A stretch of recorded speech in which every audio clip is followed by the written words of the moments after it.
the rope dug into her wrists as the laughter echoed across the empty cornfield. Anna's breath came in ragged gasps, not from fear of the rough boys circling her like wolves, but from the sting of humiliation. They had always picked on her, the quiet farm girl who minded her own business, who wore boots older than their cars, who kept her head down and worked the land. But today, they had gone too far. "Thought you could hide from us forever," one of them sneered, tightening the knot around her arms. Another shoved a stalk of corn in her face, mocking her, their jeers mixing with the cicada's endless drone. Anna closed her eyes, pushing away the panic. She wasn't weak, she reminded herself. She had endured droughts, storms, and loneliness. She had endured the ache of watching her husband leave on deployment after deployment, never knowing if she'd see him again. She had endured far worse than spoiled kids with cruel hearts. But even strong women have breaking points. And tied to that tree, dirt smeared across her cheek, she finally whispered one word. One name. Mark. Her voice cracked as she managed to nudge her phone from her pocket. Somehow, with her hands tied, she pressed the single number she had memorized, the one that connected her to the men who had promised her, no matter where he was in the world, one call, Anna. That's all it'll ever take. The line clicked. A familiar voice, calm as steel, answered. Anna. What's wrong? Tears welled in her eyes, not from fear anymore, but relief. They've tied me to the old oak by Miller's Field. There was no hesitation, no wasted breath. I'm coming.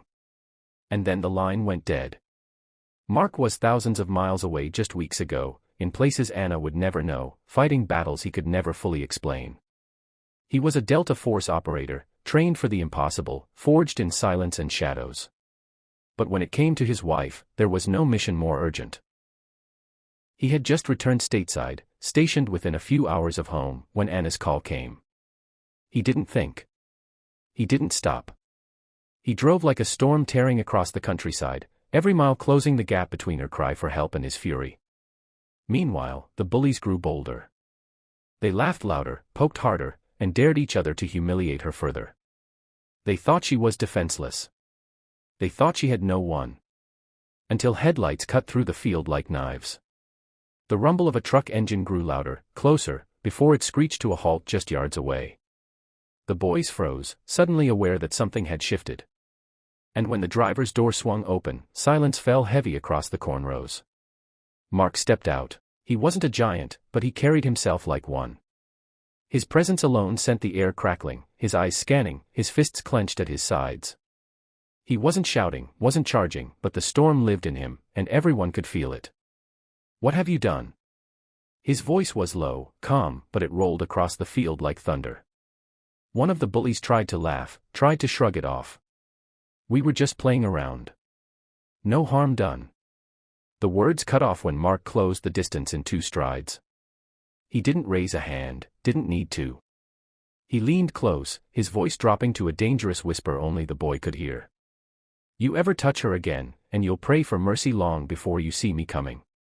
The boy's face drained of color. Within seconds, the ropes were cut. Mark's hands, so deadly in combat, were suddenly gentle as he cradled Anna's wrists, rubbing life back into her numb hands. She looked up at him, relief breaking into a sob, and he pulled her into his chest, holding her as though the world itself couldn't tear her away again.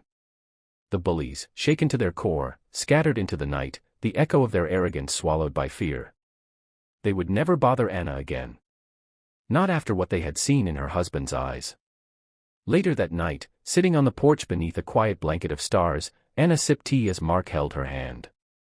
The farm was still, the cicadas singing their steady hymn. I hate that you had to see me like that, she whispered.